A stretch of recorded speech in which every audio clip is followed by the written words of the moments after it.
Christian confrontation. What is it? Today on Happy Hour.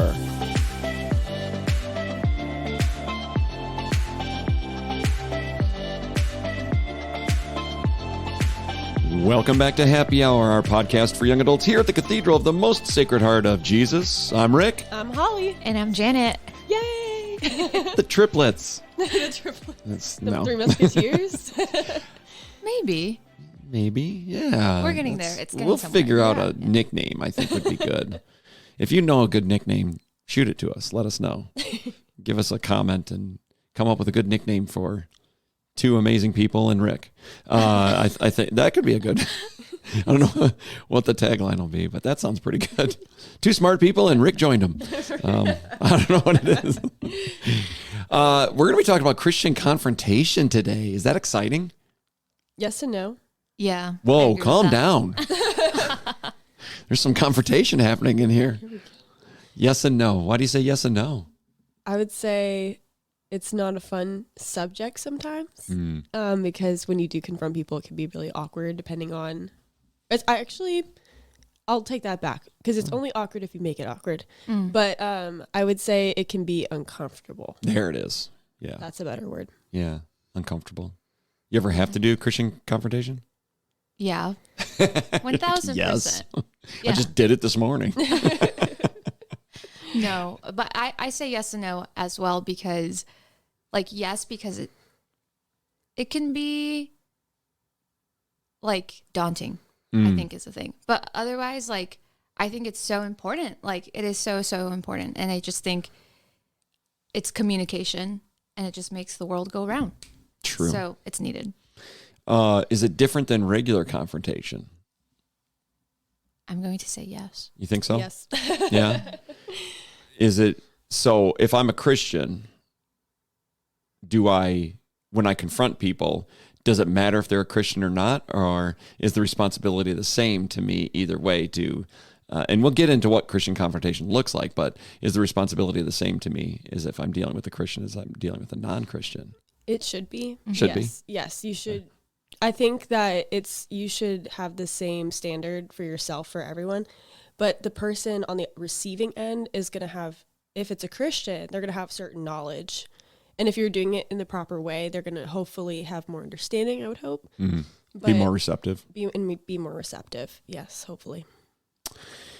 Yeah, I don't know, to be honest, if in terms of Christians being more receptive. They should be, in theory. In theory. Yeah. In practicum, in my experience, over the last almost 30 years of working for the church, I'm not so sure. Honest, yeah. I think I'd rather deal with a non-Christian, to be honest. Whoa. I know. It's crazy.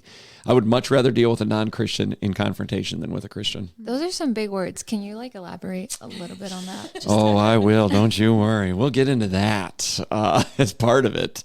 But yeah, in my experience, it's been much easier to deal with non-Christians than Christians in confrontation, because then you kind of get into what does the Bible really say, or what does Christ say? And then when you have opposite viewpoints on one single piece of what Christ said too, that really creates a whole other level of contention that's not with a non-Christian. That's true. So there's pieces, there's like intricate details of dealing with Christians. I was just having a conversation with another Catholic friend about the difference between dealing with Catholics and dealing with Protestants in terms of what we view as important in church, in relationship with God. Is too vast. We're all Christians. We all believe that Jesus Christ is our Lord and Savior, and yet there is a just distinct difference in dealing with Catholics as there are with dealing with Protestants when it comes to what's important, what matters in church, what matters in the faith. And I'm sure you guys have experienced that, of course. Mm-hmm. But even so much more so when you're dealing with some confrontation, when you don't mesh with somebody else. I think one of the fallacies that we have to get out of the way right away is that all Christians should just get along. I think that's a fallacy. And here's why. Because all Christians are still all human beings. And at some point, there's going to be something that you don't agree on. There's going to be something that happens, and you have two different sides to it, right? And that's part of human nature. So it's not specifically just non-Christians, but Christians too. We're human beings, so there's going to be confrontation. We're not going to live in harmony 100% of the time. It just doesn't happen. So I think we have to kind of get that out of the way. Because I think some people come to the mindset, well, you're both Christians. Why are you arguing? Have you ever read about Paul and Peter? They argued. Oh my gosh, Yeah. they didn't even want to stay on the same continent with each like, other. they broke up. They broke up. They broke up hardcore. Yeah, they had a Christian breakup. But really, seeing how that kind of unfolded and throughout history, my goodness, there've been so many, right? Yeah, I mean, there's also St. Nicholas slapping the heretic Arian. That's like one of my favorite. That's a great image for this. Isn't it? Yeah, so if you look Christian up the painting. confrontation. That should be our like little logo. Literally. It's the Batman thumbnail. slapping Robin cartoon meme, Or but Chris you Rock. put Sorry, guys. wow, too soon? Too soon. Too soon? No, not too soon. We all got a good laugh out of the no. But yeah, if you look up the painting by, I think it's Giovanni Gasparo. Like it's called, it's just like, I've seen it. yeah, St. Nicholas slapping the heretic Arian. And it's just one of my favorite paintings. Yeah. It's so vivid too. And like, I just feel like that's such a great image to what you were saying right now. Yeah. Or even how about Jesus in the temple? That's confrontation, right? true. And that looked a lot different. But let's be honest. Again, dispelling the myth that Christians should always get along. Jesus had so much confrontation. People don't realize this. Everybody's like, what do you think of Jesus? Oh, he was very loving. Yeah, but also they crucified him. Now, I don't know the last person was like, everybody just loves him, and then they kill him, right? There was confrontation around every corner, right?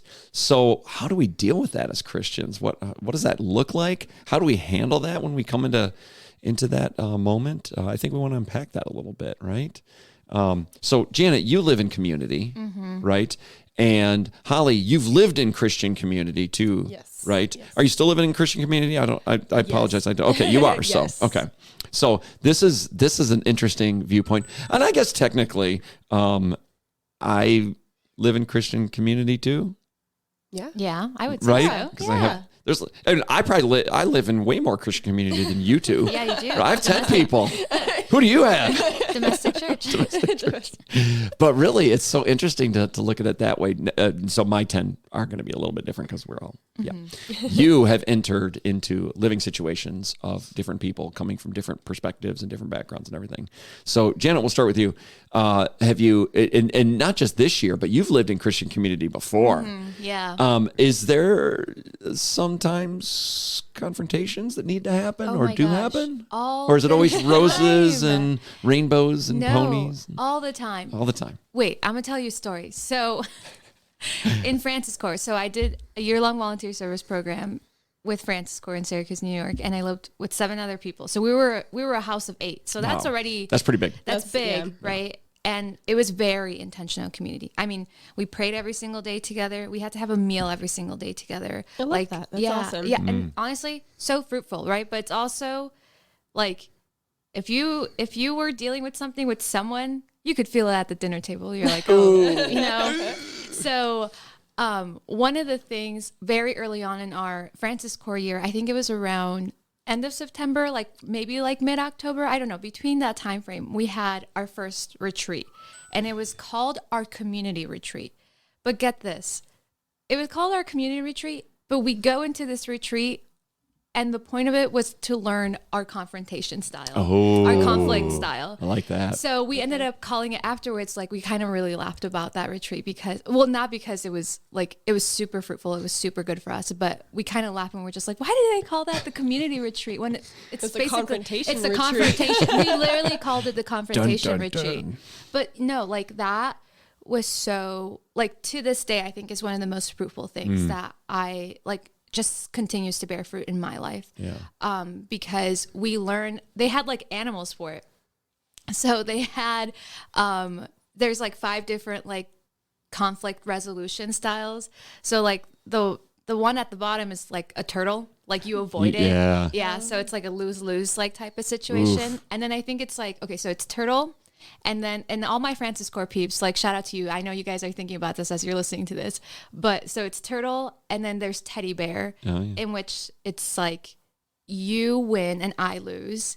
And then it's like a fox where you're, trying to like compromise, but it's like a very temporary, like you win, I win situation, but it doesn't last that long because you're not getting to the underlying issues of what the conflict actually is. And then there is the owl, which is where you want to be. You want to be an owl because they're collaborating, right? It's not just like you win, I win, but it's like, hey, like let's go to the root of this issue and let's meet in the middle. Like, and it's a more stable and long-term you win, I win situation. And then there's the shark, which we made fun of a lot because we were like, wow, they made it seem so scary. Like, I mean, also they used the image of a shark. Like that's already pretty daunting, right? So yeah, the shark was like, it's like my way or the highway, like you lose and I win.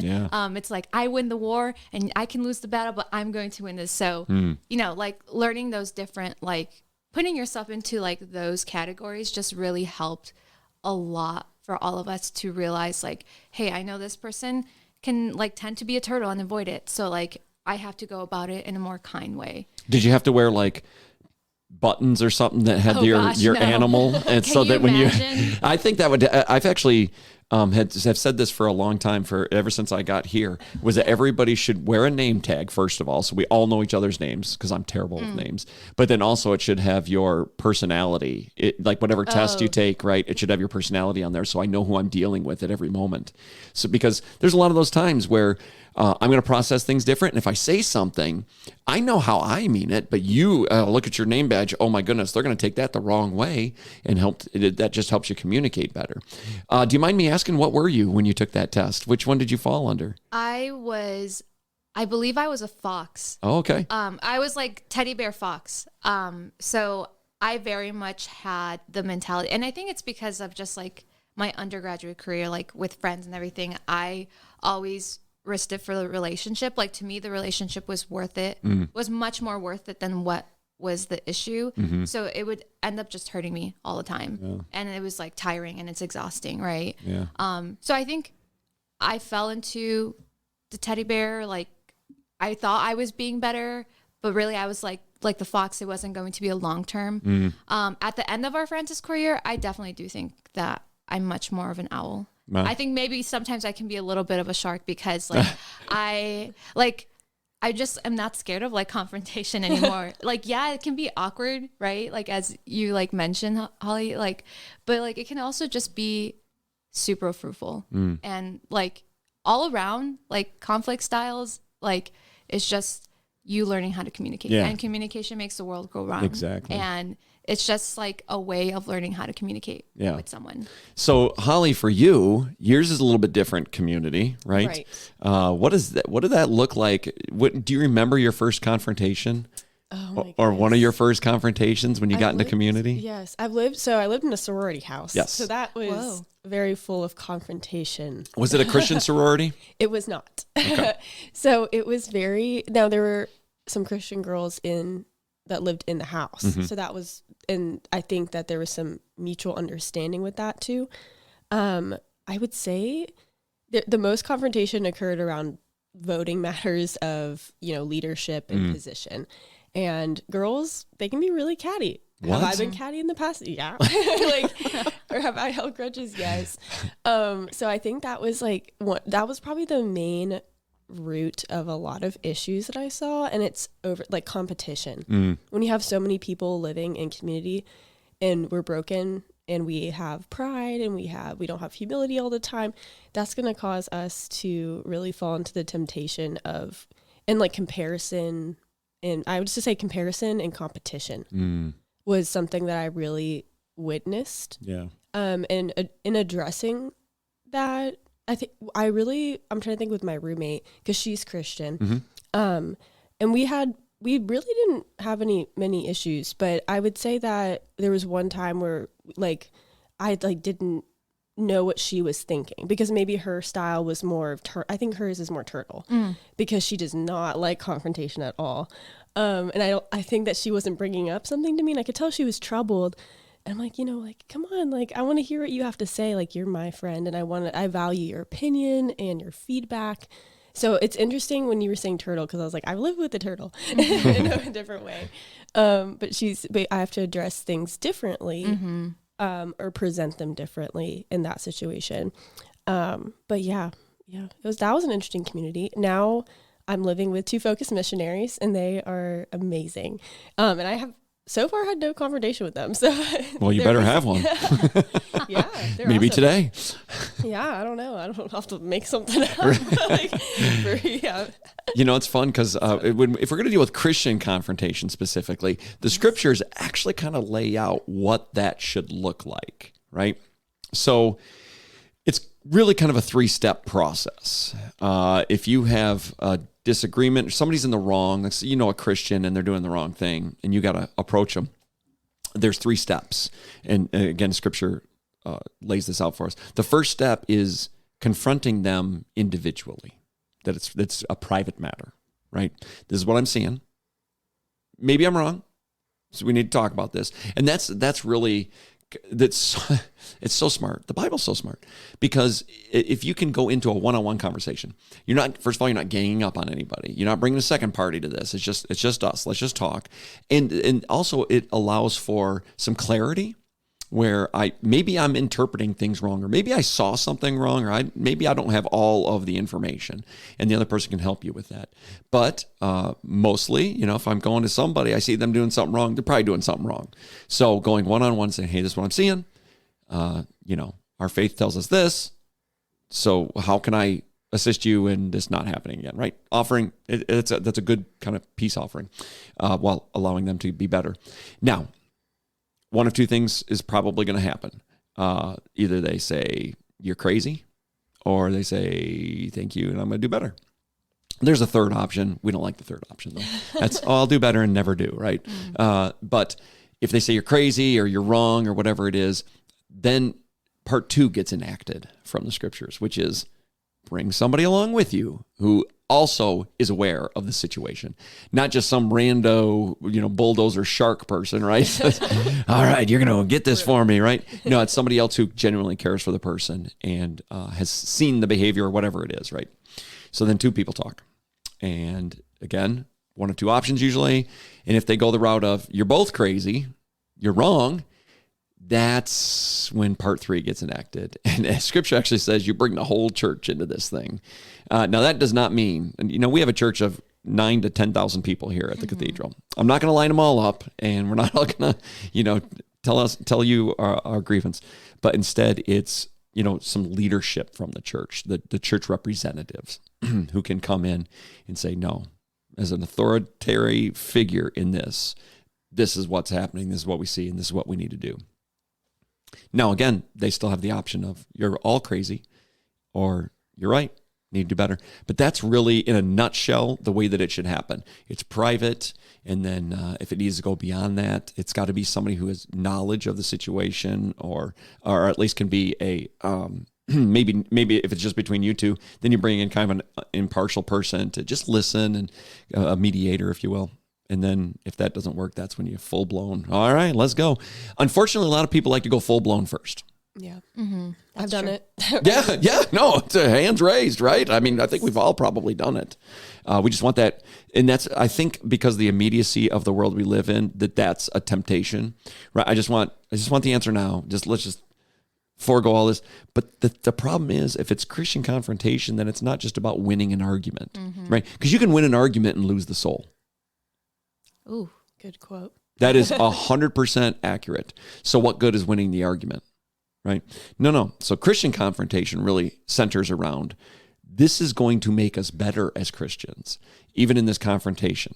That's the goal, is to be better, not to win, not to be right or wrong. It's to be better. And sometimes that will take, some concessions on our part, right? Sometimes it has to. Have you ever... I can think of one specific person that I know who handles confrontation so well. And it's so funny because I don't know if you've seen this video. It's super new, but it's getting a lot of traction. It's very viral. But there's this conservative Canadian running for, what do they call it up in Canada? It's not the presidency. It's They're like prime minister, is right? it? Yeah. Yeah, the prime So minister. they're running for prime minister, and it's this guy. He's eating an apple while this reporter is like laying out a narrative. Well, you are this, and you say, or you people think this of you, and everybody says you're this, and da da da da. So why should people vote for you? And he's eating this apple, and he's just asking questions. He's kind of defusing because this reporter's coming at him and just saying, "This is who you are," and the guy's like, he knows that's not who he is. So he's, well, where have you heard that?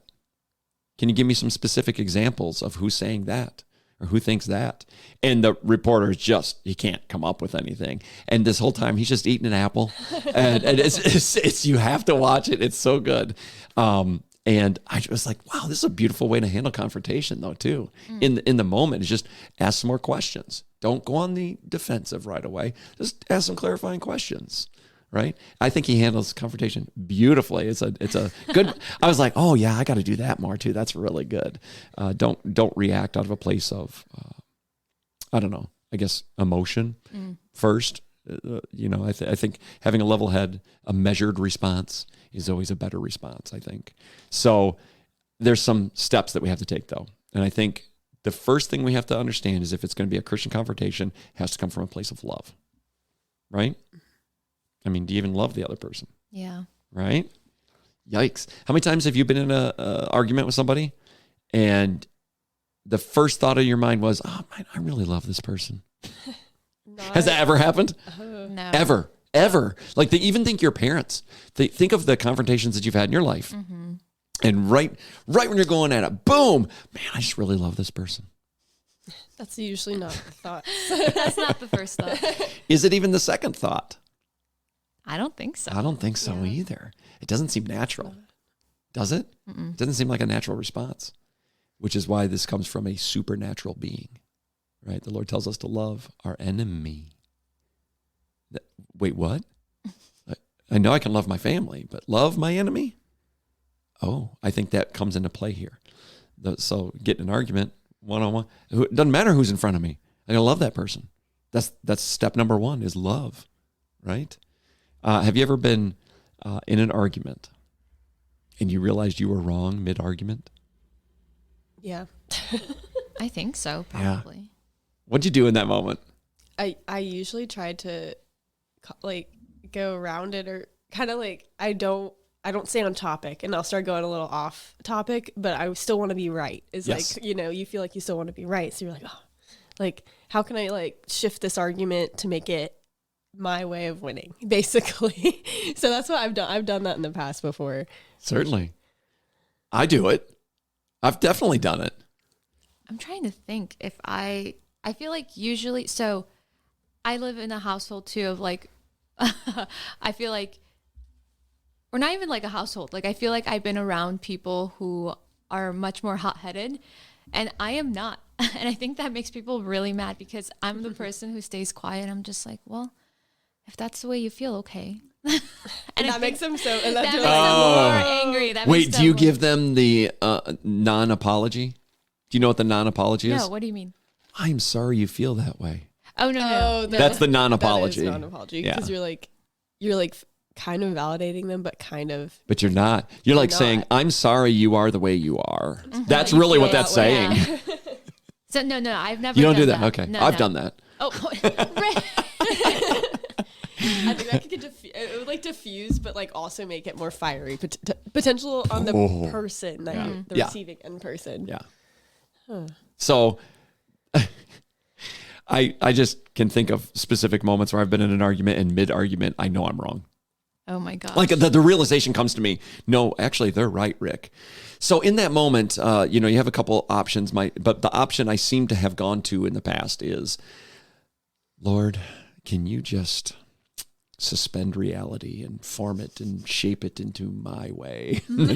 Let me win this argument. It doesn't even become about the facts anymore or reality. It just becomes about me being right Yeah, right. That's it. I just want to be right, and you got to be wrong. What is that? Why? Why do we do that? Why do I always have to be right? Don't we see this in politics? Like clearly, both sides. Okay, there's more than two sides, but just argument's sake, right side, left side, and they're arguing. Well, both can't be right all the time. That's impossible. But yet, I've never seen anybody say, "You know what? I was wrong." Have you ever seen a politician say, "You know what? You're right, and I'm wrong"? I've never witnessed that in my entire life. I've seen people get caught. And only when they get caught, like on video and audio, do they make some kind of apology. But then there's always like well, it was this and that and all these things. I've never seen somebody go, you know what, you're right and I'm wrong. So what is that? What is that in us, that this sense of always wanting to be right? I feel like it just comes from, like, our human nature is, like, in a sense, like, hereditary, right? Like, from the fall to now, like, our human condition has always been, like, it's our ego, right? It's our pride, like all of that. Like, it's just something that is, in a sense, I feel like always going to be part of our human nature, because we're broken, because we are fallen, and because, you know, we need to realize that we need grace, right? And we need God. Like, and I think he's really the only one who can make us better, right? Because, I mean, there's probably been so many moments in, like, arguments in which you have been like, God, like, dang, I don't think I even want to win this anymore. Like, because it's not about that. Like, I'm just sad that I'm going through this right now. Yeah. I feel like I've been going through that a lot more, where it's like, dang, I don't want to be in an argument with this person. Like, I don't want to be mad at this person. Yeah. Like, because lately for me, what's been outweighing is like, dang, like, I just love them. And I just want us to go kind of back to how we were, like, just like before. Sure. So, like, I feel like it all just comes down to our fallen nature and knowing and realizing that we need God, like we need those graces, his goodness to make us better. For sure. What do you think, Holly? What is that about us? I was gonna. Sorry, I'm still getting over the cold. I was gonna agree with you with saying pride, and I think it comes from a sense of, I don't know. I guess it's kind of, we were talking about it, I think maybe last podcast, with our perspectives of, like, always being, like, the right, like, in the right. We only see things through our perspective. And, like, with psychology too, if you're only seeing things through your perspective, the lens is tainted, that every other person is, you think that every other person is maybe thinking the same thoughts, Right. or having the same experience as you, when that's not true. So I think that that's part of the reason why, because of the fall, and then also because of, like you said, our human nature, that it, yeah. Yeah. I like that, because not only is our lens tainted, but it's very narrow. Right? That's so true. Yeah. And so if that's how we just react, then of course we'd always want to be right. It's our lens, and you're wrong. Right? It's this world is all about me, and you're just an actor in this play. It's all about me. So you're wrong, I'm right. And unfortunately, we kind of carry this into all aspects of our lives. We carry it into marriage. And think about that for a second. If you have two people who believe that, who've lived that way, and now you're pairing them up, that's like dynamite. That's waiting for some confrontation, isn't it? Right? But if we act out of love first, if we don't necessarily care about being right or wrong, and we act out of love, that is going to change how we confront people, and really how receptive we are to other people too. So I think love has to be the basis. Bottom line, like, that's the first step. Do I even love the person that I'm about to have an argument with, right? God, again, it's not natural. It doesn't feel natural to do that first. But what if we started practicing that? Because you can kind of feel confrontations coming. You said it, Janet. When you were at the table with all those other people, if you were in a disagreement, and by the way, everybody else is picking up on it too. They're not dumb. 1,000%. Right? 1,000%. You feel it. But what if you know it's coming, and you just, Lord, let me see love. Let me act out of love. Let me remember that I love this person that I'm about to lambaste with this argument, right? Like, can we even act out of that? Wow. I had 5 points that we were going to talk about on this, and we're already 30 minutes in, and we've only spoken really about 1 point. So I'm going to put my points down and ask if there were any points you wanted to make on this topic before we might have to have a part 2 on this. Yeah. What do you think? I think so. Is that okay? Yeah, next week, let's do it. Yeah, I think next week we'll just do a part 2 on this. But before we close out this one, are there any kind of thoughts that you have on this topic before we close out? I was going to kind of jump off your point a little bit with the, like, so how we see it, our lens and everything like that. I think, and then the emotions. And I think it's a really important thing to not confront that person until you have that sense of love towards them, like you were saying earlier. So I think it's very important because it's also, you're practicing your own self-control and virtue in that by like knowing yourself. Like if you're a turtle, a teddy bear, an owl, a fox, or a shark, I think it's important that you kind of self-analyze first, and then I wouldn't confront that person until you are in that place where you can love that person. So I think just knowing yourself is really important too. I like that. And I think so that's if you're going to confront somebody. Correct. So now if somebody confronts you, you don't always have the time to think that through. Yeah. So a measured response is the best response. Let me soak it in first and not knee-jerk reaction to it, right? So I thought that's very good advice. I like that, Holly. That's great. Janet, anything you want to close with? Yeah, I mean, like, to echo off what Holly said, like kind of like self-analyzing, right? Like self-reflecting on like the style that you have towards conflict. Like all those like animals that I mentioned, right? Like they're not bad. Like it's not bad if you're a turtle. It's not bad if you're a shark. Like it's just the way that you deal with conflict. It's the way that you're like your person, your personality, like who you are, you just like gravitate towards that. And that's worth some self-reflecting, right? That's worth like just analyzing yourself. Like, hey, if you realize, like, admit to yourself, hey, I am a turtle. Like, what does that mean for when people do confront me? What does that mean when I want to confront someone, right? Realizing that, like, there is room for growth too. Like, there is room for everyone to become an owl, a collaborating owl, right? In which, like, you do have long-term, like, solutions and you do, like, have a win-win situation.